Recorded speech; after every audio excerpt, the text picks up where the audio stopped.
오늘은 조금은 해묵은 주제를 꺼내보려고 합니다. 미국 주식시장의 시세가 올해 급락을 거듭했음에도 불구하고 여전히 비싼 것인지에 대한 물음과 관련 질문을 둘러싼 추론입니다. 과거 수년 동안 미국 주식시장에서 밸류에이션 논쟁은 공연불 취급을 받았습니다. 미국 정부와 연방준비제도가 시세 멱살을 잡아 끌어올린 데 이어 인공지능이라는 초대형 거구가 번쩍 들어올린 형국이라 이런 펀더멘털상의 논쟁은 무게감이 크게 줄었습니다. 하지만 현재는 세 가지 변수가 모두 갑분싸가 된 상태로 투자자가 의지할 건 펀더멘털에 의해 뒷받침되는 밸류에이션 하나뿐이 남았습니다. 주제에서 직감했듯이 본질적으로 주식시장은 투자자들이 상승을 기대하며 참여하는 곳이기에 밸류에이션에 의문을 던지는 것은 회의론자의 역할입니다. 투자자 사이에서는 잔치상을 뒤엎는 소란꾼으로 여겨지기에 인기가 많지 않죠. 이번 영상에서는 이 인기 없는 회의론자들의 의견에 초점을 두고 이야기를 풀어가 보려고 합니다. 통상 주식시장의 밸류에이션을 따질 때는 주가를 주당 순이익으로 나눈 PER, 주가 수익 비율이라는 개념이 자주 인용됩니다. 단순하게 기업이 발행한 한 개의 주식에서 투자자가 1달러의 이익을 얻기 위해 얼마의 가격, 즉 프리미엄을 얼마나 지불할 의향이 있는지 보여주는 지표입니다. 동종 업계 간 비교가 용이하고 비교적 쉽게 이해가 가능하기 때문에 기준점으로 널리 활용됩니다. PER 중에서도 선호되는 것은 애널리스트들의 예상치를 바탕으로 산출되는 포워드라는 개념입니다. 컨센서스라고 불리는 애널리스트들의 추정치 평균값을 기준으로 하죠. 포워드 지표가 선호되는 것은 투자의 본질이 과거가 아닌 미래 이익에 대한 기대에서 비롯되기 때문입니다.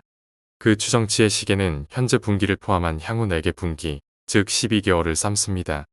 현재로 치면 1분기가 이미 끝났고 2분기가 시작된 상황이니 올해 2분기부터 내년 1분기까지의 분기별 누적분이 되겠습니다.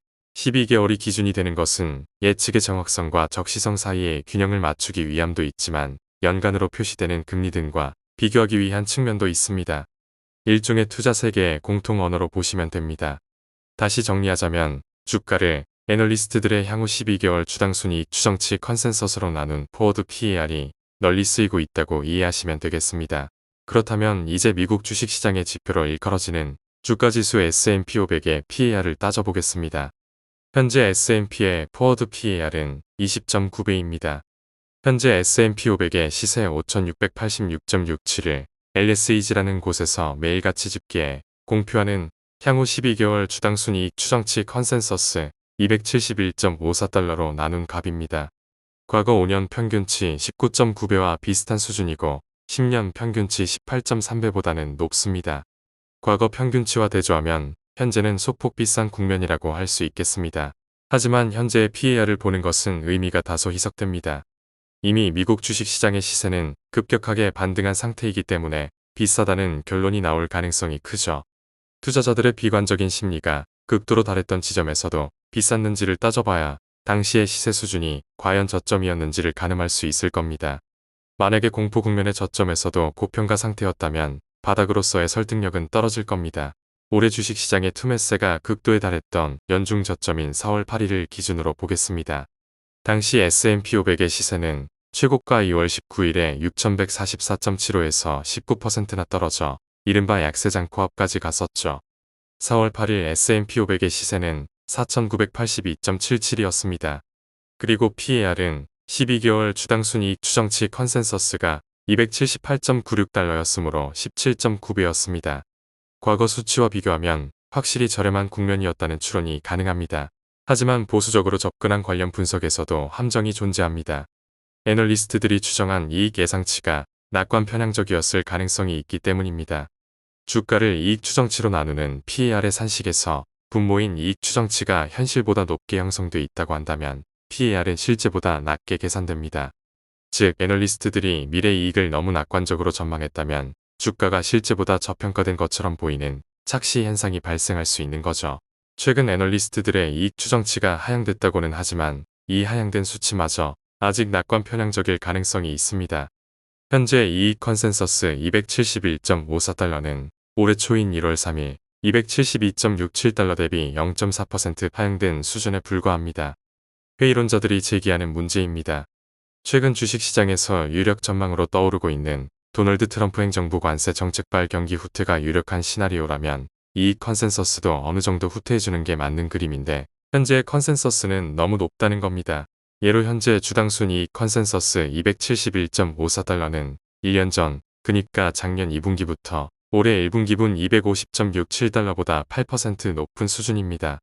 물론 올해 1분기분은 실적이 발표되는 와중이라 비교 기준에 되는 작년 2분기부터 올해 1분기분까지의 수치는 계속 변할 가능성이 있습니다. 다만 현재 상황대로라면 250.67달러에 근접하게 될 겁니다. 올해 1분기분 실적은 트럼프 행정부의 관세 정책 여파가 본격적으로 반영되기 전이라 큰 차이가 나지 않을 가능성이 큽니다. 비교 기준으로서 무리가 없어 보입니다. 회의론자들에게 8% 증가라는 예측은 너무 낙관적입니다. 행정부가 관세 정책을 온건한 기조로 후퇴한다고 해도 이익 감소가 불가피한 것으로 이들의 분석에서 나오기 때문입니다. 만약에 지금 컨센서스 수준이 1년 전보다 8% 높은 수준이 아니라 1% 줄어든 수치였다면 248.16달러가 된다는 계산이 나오는데, 이를 현재 높아진 PER 20.4배로 쳐준다고 해도 S&P 500의 시세는 당장 연중 저점 근처인 5062.46이 돼야 한다는 결론이 도출됩니다. 회의론자들은 대체로 더 큰 폭의 감소를 상정합니다. 결론부터 말하자면 적게는 1.5%, 많게는 19% 감소폭이 전망되고 있습니다.